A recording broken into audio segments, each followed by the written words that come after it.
Dans cette vidéo, nous poursuivons notre cours sur le second degré. Ici, on va voir comment factoriser un polynôme du second degré quand on connaît une racine. Donc, la propriété qu'on a déjà un petit peu rencontrée sans le dire, dit que si on connaît une racine x1 du polynôme f, alors on peut factoriser f par x moins cette racine, c'est-à-dire x moins x1. Voyons ce que ça donne dans l'exemple.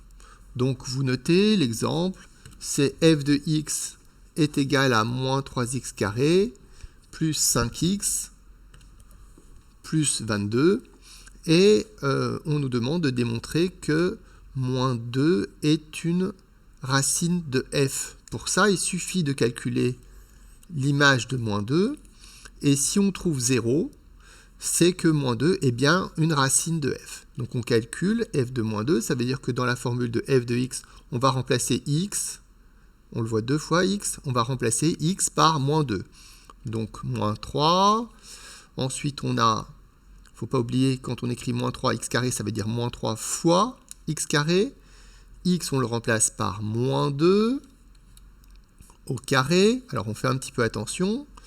Ici, moins 2 au carré, quand on remplace x par moins 2, il faut absolument mettre des parenthèses autour de moins 2, autour du nombre par lequel on a remplacé x. Ensuite, on a plus 5 multiplié par x, donc on remplace x par moins 2, de nouveau on met des parenthèses.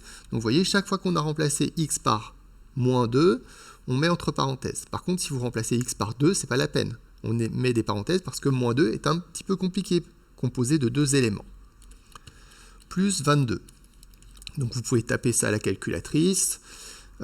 Ici, on trouve bien 0. Si vous le faites de tête, c'est possible. Ici, vous allez trouver moins 12, moins 10, moins 12, moins 10, ça fait moins 22, plus 22, ça fait bien 0. Mais vous pouvez le taper à la calculatrice, c'est une possibilité. Maintenant qu'on a trouvé que f de moins 2 est égal à 0, on peut conclure que moins 2 est une racine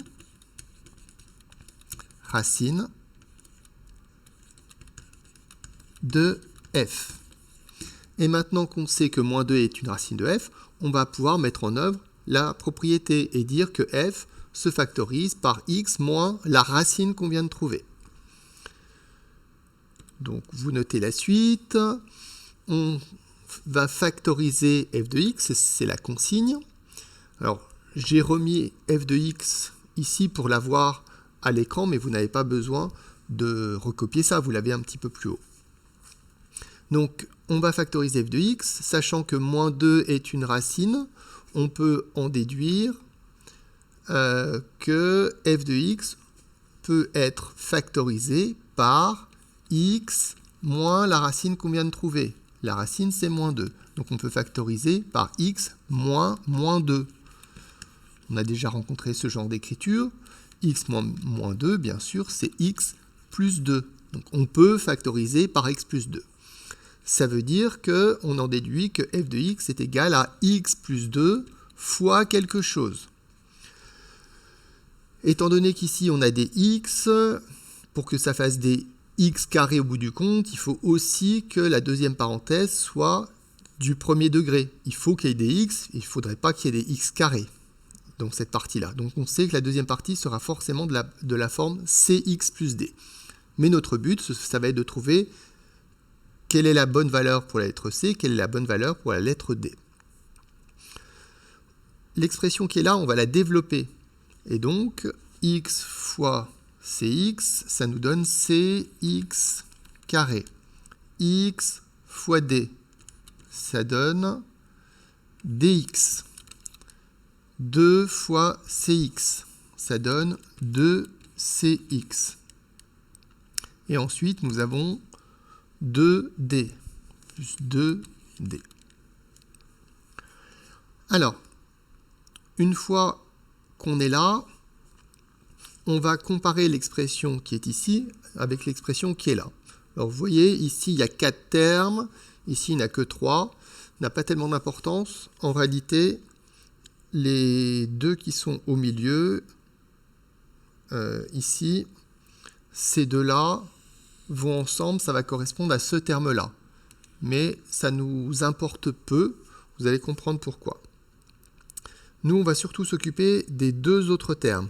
On va s'occuper de ce terme-là, le C qui est là, si on regarde à quoi il correspond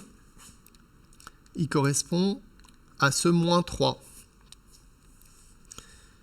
Et puis, ce qu'on écrit là, ça va correspondre à ce qui est écrit là. Donc, on fait attention quand on repère les choses, il faut bien prendre les signes. Ici, il ne faut pas juste prendre le 3, il faut bien prendre le moins 3. Ici, c'est plus 22. J'ai bien pris le plus avec. Si ça avait été moins 22, il fallait bien compter le signe moins. Pareil ici, vous faites attention aux signes, mais là, dans cet exemple-là, on n'avait que des plus. Alors, la méthode qu'on utilise s'appelle une méthode d'identification. Donc, par identification,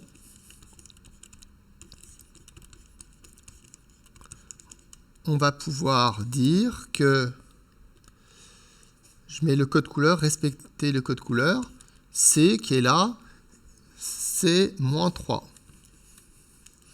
Et puis, ce qui est là, c'est 2D. 2D est égal, alors on va chercher, 2D c'est égal à 22. 2D est égal à 22. Alors, on résout cette équation. On passe le 2 de l'autre côté, c'est-à-dire qu'on divise par 2, et quand on divise par 2, on trouve que D est égal à 22 divisé par 2, ça fait 11. Donc on a trouvé C et D, on a donc trouvé une factorisation de f de x.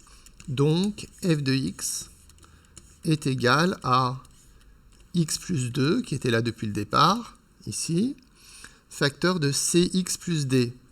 Alors, cx plus d, le c, on a trouvé moins 3.